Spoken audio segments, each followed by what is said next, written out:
I'll give a very brief overview of the project itself. The project is called the Kenya Lake Victoria Maritime Communications and Transport Project.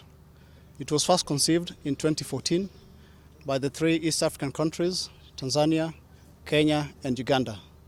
However, the project faced some structural difficulties in its implementation, leading Kenya to decide to implement the project as a national project by the Kenya Maritime Authority.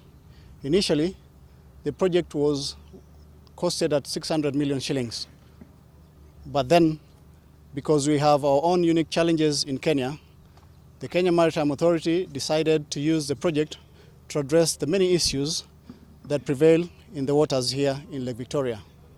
We are using this project to address the very many issues pertaining to the operations of vessels. And the issues, if I could name some of them, are 1, substandard vessels, 2, uncertified coxswains, 3, overloading of cargo and carrying excess passengers. All right, and then we have so many accidents, like in our statistics, we recorded about 420 accidents, leading to 269 fatalities over a period of 10 years between 2025 and 2015. So that's quite a high number, because we have 420 accidents leading to 269 fatalities. So the severity of it, you can see every accident potentially leads to 2 fatalities.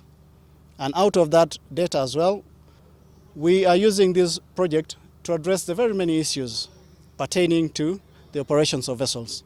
And the issues, if I could name some of them, are 1, substandard vessels, 2, uncertified coxswains, 3, overloading of cargo and carrying excess passengers.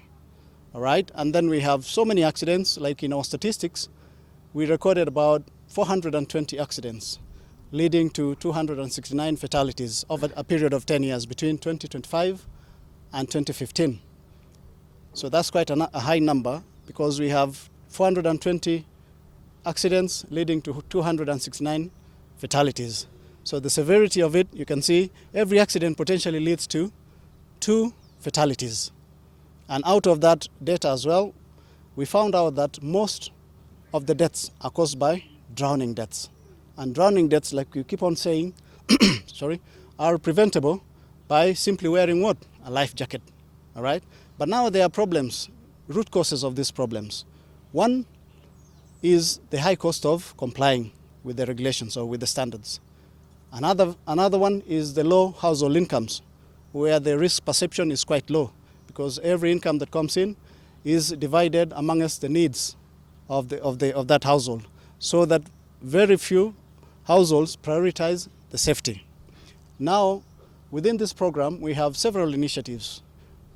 The first initiative is that KMA is going to have its presence within the counties, right from Busia, here in Siaya, Kisumu, where we have the regional office, in Homa Bay, and in Migori.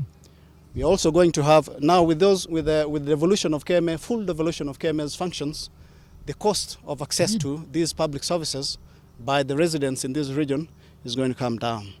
And then we are also building, we are establishing search and rescue services within these centers. The regional center, or the bigger center, Rescue Coordination Center, is going to be based in Kisumu. And then we have sub-centers in Wichlum, here in Siaya, in Mulukoba, in Busia, in Bita, Homa Bay, and then in Bongo Beach, in Migori. So it means that whenever there is a need for search and rescue services, those who are in peril out at sea, or out in the ocean, or out at the lake, can receive attention or effective search and rescue services. We're also going to roll out an initiative called Maritime Safety Information System. We're going to build a system where those who operate within the lake here can have access to maritime safety information and weather information, and also information on navigational hazards. Franklin Tonyok from Bandari Maritime Academy. Bandari Maritime Academy is mandated with developing competent maritime labor force for sustainable blue economy. As mentioned by my colleagues, The training that we're offering here is geared towards creating employment opportunities for our youths in the blue economy sector. And as Bandari, we are privileged to partner with the Kenya Maritime Authority in implementing the training component of this project. Training in our philosophy is like a life jacket. You require it before you need it. That means should any emergency happen, once you are ready, donned with the life jacket, you will survive. And this is the rallying cry that we are doing, that we are relaying to the rest of the community. Our main focus here is to support KMA in implementing this project to completion. We are going to train a total of 17,000 personnel in various fields. That is coxswain, 15,000. The rest of the courses that include ratings, forming part of navigational watch, forming part of engineering watch, ratings as AB deck, ratings as AB engine, tailoring, engine mechanic, housekeeping and accommodation, as well as food and beverage.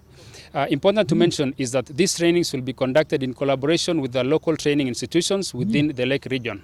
As Bandari Maritime Academy will assist in coordinating these courses with the support of local institutions. At the end of these trainings, we are looking forward to employment creation for our youths.